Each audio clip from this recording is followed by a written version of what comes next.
먼저 안내 말씀드립니다. 본 내용은 투자 판단을 돕기 위한 참고 자료일 뿐 모든 투자의 최종 책임은 투자자 본인에게 있습니다. 특정 종목에 대한 매수나 매도 추천이 아님을 분명히 밝힙니다. 자, 주식으로 세상을 이해하기에 오신 걸 환영합니다.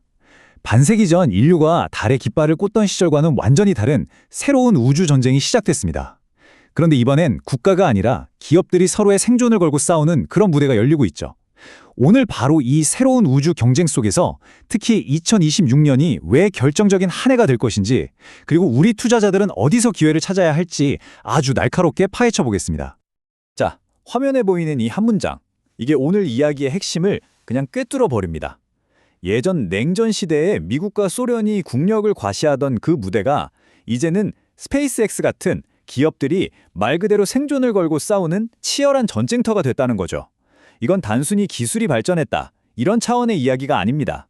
경제와 지정학의 판 자체가 흔들리고 있다는 아주 강력한 신호인 셈이죠.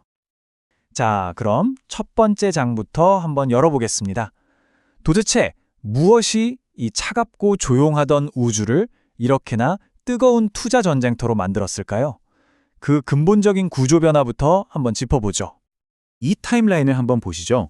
1969년 달 착륙 이후로 거의 수십 년간 멈춰있던 시계가 2000년대 후반부터 얼마나 폭발적으로 빨라지는지 한눈에 보이실 겁니다. 정부가 수십 년 걸려서 하던 일을 민간 기업들은 불과 몇 년 만에 해치우고 있죠. 특히 저기 2015년 펠컨 9의 수직 착륙이 바로 진정한 게임 체인저였습니다. 로켓을 한 번 쓰고 버리는 일회용품에서 계속해서 다시 쓰는 재활용품으로 바꿔버린 그야말로 혁명의 순간이었죠. 그리고 이게 바로 그 혁명이 가져온 결과물입니다. 나사가 만약 자체적으로 펠컨 9급 로켓을 만들었다면 40억 달러가 들었을 거라고 하는데 스페이스X는 그걸 10분의 1 토막인 4억 달러에 해냈습니다. 이건 그냥 비용 절감, 이 수준의 이야기가 아닙니다. 우주로 가는 문턱 자체를 그냥 부숴버린 거예요. 예전엔 국가대표만 나갈 수 있던 올림픽에 이제는 동네 조기축구에도 명함을 내밀 수 있게 된 그런 그림인 거죠. 자, 돈의 흐름은 거짓말을 하지 않죠.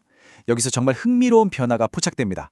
이 그래프를 보시면 2026 회계연도에 미 우주군 예산이 나사 예산을 훌쩍 뛰어넘어서 400억 달러에 달합니다. 이건 미국 정부의 우선순위가 순수한 과학 탐사에서 우주를 하나의 전략적 자산이자 미래의 전장으로 보고 있다는 아주 명확한 증거입니다. 우리 투자자라면 이 거대한 자금의 물줄기가 어디로 향하는지 절대 놓쳐선 안 되겠죠. 자, 그럼 대체 왜 2026년이냐? 왜 하필 그 해를 우리가 이렇게 주목해야 하는가? 그 핵심 엔진 두 가지를 지금부터 들여다보겠습니다. 바로 정책이라는 바람과 거대 프로젝트라는 파도입니다. 만약에 트럼프 행정부가 다시 들어선다. 그럼 우주산업에는 뭐랄까? 강력한 순풍이 불어닥칠 가능성이 아주 높습니다.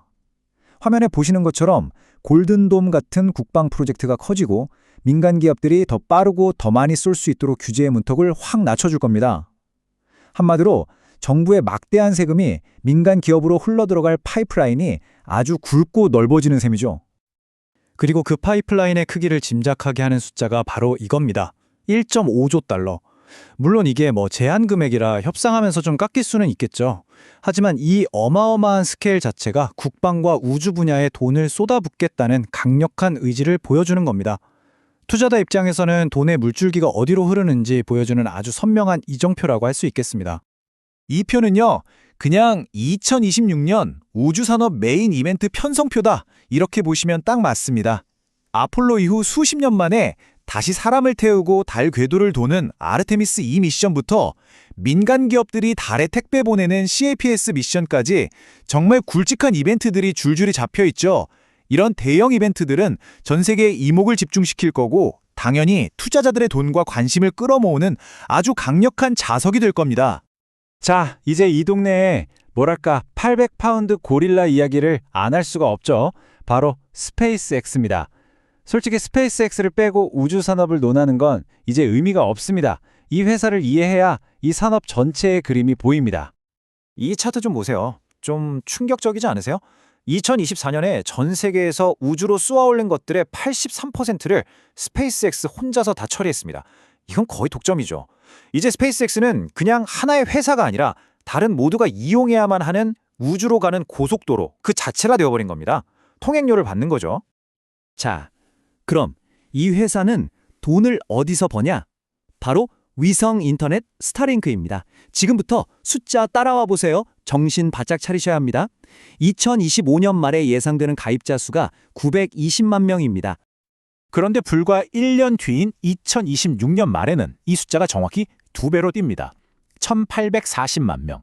이게 불과 1년 만에 벌어지는 일입니다. 성장세가 정말 무섭죠. 이렇게 폭발적인 가입자 증가는 당연히 막대한 매출로 이어지겠죠. 2020년 스타링크의 예상 매출 187억 달러, 우리 돈으로 25조 원이 넘습니다. 이 어마어마한 현금 흐름이 바로 스페이스X의 높은 기업 가치를 단단하게 받쳐주는 진짜 엔진인 셈이죠. 여기서 한 발 더 나아가 스페이스X는 우주 데이터 센터라는 아주 원대한 꿈을 이야기합니다. 태양광으로 AI를 돌린다니 정말 SF 영화 같은 이야기죠. 하지만 우리 같은 밥 먹고 투자만 하는 사람들은 꿈만 꿀 순 없죠. 이 슬라이드 오른쪽 현실이라는 글자를 봐야 합니다. 진공 상태에서 컴퓨터 열을 식히는 게 보통 일이 아니고 우주 방사선은 비싼 반도체 칩을 계속 망가뜨릴 겁니다. 이건 아주 매력적인 장기 비전이지만 당장 여기에 모든 걸 걸기엔 리스크가 너무 크죠. 다만 이런 거대한 스토리가 나중에 상장할 때 높은 몸값을 정당화하는 아주 좋은 재료가 되기는 합니다. 스페이스X가 비상장이라 다들 아쉬우실 텐데 그럼 우리는 어디에 투자해야 할까요? 이럴 때 우리가 참고해야 할 역사가 있죠. 바로 골드러시입니다. 금광을 찾아 떠난 사람들보다 그들에게 곡괭이, 삽, 그리고 질긴 천바지를 팔았던 사람들이 진짜 돈을 벌었거든요. 우리도 이 우주 골드러시에 필요한 장비를 파는 기업들을 한번 살펴보겠습니다. 첫 번째 타자는 로켓랩입니다. 상장 기업 중에서는 스페이스X와 가장 비슷한 사업 모델을 가졌죠. 발사체부터 위성 부품까지 다 만드니까요. 2026년에 이 회사의 운명을 가를 핵심은 바로 저 뉴트론이라는 새 로켓입니다. 제가 보기에 이 회사의 미래는 과장 좀 보태서 저 로켓 하나에 달려 있습니다. 성공하면 제2의 스페이스X로 가는 발판을 마련하겠지만 실패하면 정말 힘든 길을 걷대들 그야말로 하이 리스크, 하이 리턴의 정석이죠. 다음은 인투이티브 머신즈입니다. 이 회사는 요즘 다시 뜨거워진 달 탐사 경쟁에 직접적으로 올라탄 회사입니다. 나사의 달 택배 프로젝트를 따내는 게 핵심이죠. 이건 나사와의 계약에 목숨을 건 전형적인 정부 수주형 비즈니스 모델입니다. 계약 따내고 미션 성공하면 주가는 저 달나라까지 가겠지만 반대로 계약을 놓치거나 미션 한번 실패하면 그 충격은 상상 이상일 겁니다. 변동성이 제 사춘기 아들 녀석 마음보다 더 알 수가 없을 거예요. 마지막으로 AST 스페이스 모바일. 이건 오늘 소개해드린 종목 중에 가장 도박에 가까운 종목이라고 할 수 있겠네요. 우리가 쓰는 일반 스마트폰과 위성을 바로 연결하겠다는 건데 이게 만약 성공만 한다면 통신산업의 판을 아예 뒤집어 버리는 거죠. 만약 성공한다면 말입니다. 기술적 허들이 워낙 높아서 이건 정말 대박 아니면 쪽박, 그야말로 뭐 아니면 도인 투자처입니다. 아마 주가 그래프가 웬만한 롤러코스터보다 더 스릴 넘칠 겁니다. 자, 그럼 이렇게 복잡하고 위험해 보이는 시장, 우리 같은 투자자들은 도대체 어떻게 접근해야 할까요? 지금부터 제가 지난 20년간 시장에서 살아남으며 터득한 현실적인 전략 하나를 공유해 드리겠습니다. 제가 가장 추천하는 건 바로 바벨 전략입니다. 헬스장에서 쓰는 그 바벨 맞습니다. 포트폴리오의 대부분은 로키드 마틴 같은 안정적인 방산대 기업으로 묵직하게 중심을 잡고 아주 작은 일부 자금만으로 로켓랩 같은 고위험 고수익 종목에 베팅하는 겁니다. 그리고 가장 중요한 게 3단계입니다. 이 투기적 자산에 대해서는 반드시 10% 손절매 같은 원칙을 세우고 기계처럼 지켜야 합니다. 감정이 끼어들면 이 게임은 무조건 지게 돼 있습니다. 지금 이 시장을 보면요, 딱 2000년대 초반에 바이오 벤처 붐이 떠오릅니다. 데자뷰 같죠? 결국 몇몇 기업은 세상을 바꾸는 신약을 만들어서 거대 기업이 되겠지만 대다수는 임상 실패하고 돈만 태운 채 역사 속으로 사라질 겁니다. 우리 투자자의 첫 번째 임무는요, 대박을 터뜨릴 승자를 찾는 게 아닙니다. 저 공동묘지를 피해서 살아남는 겁니다. 자, 오늘 새로운 우주 경쟁의 현주소부터 2026년의 핵심 변수, 그리고 현실적인 투자 전략까지 꼼꼼하게 짚어봤습니다. 결국 시장은 생존의 무대 아니겠습니까? 현명한 판단이 계좌의 색깔을 바꾸는 거죠. 오늘 내용이 여러분의 판단에 좋은 참고 자료가 되었기를 바랍니다. 다음 분석을 원하시는 산업이나 종목이 있다면 댓글로 자유롭게 남겨주세요. 구독, 좋아요, 알림 설정으로 이렇게 날카로운 시장 분석을 놓치지 마시기 바랍니다. 이상 주식으로 세상을 이해하기였습니다.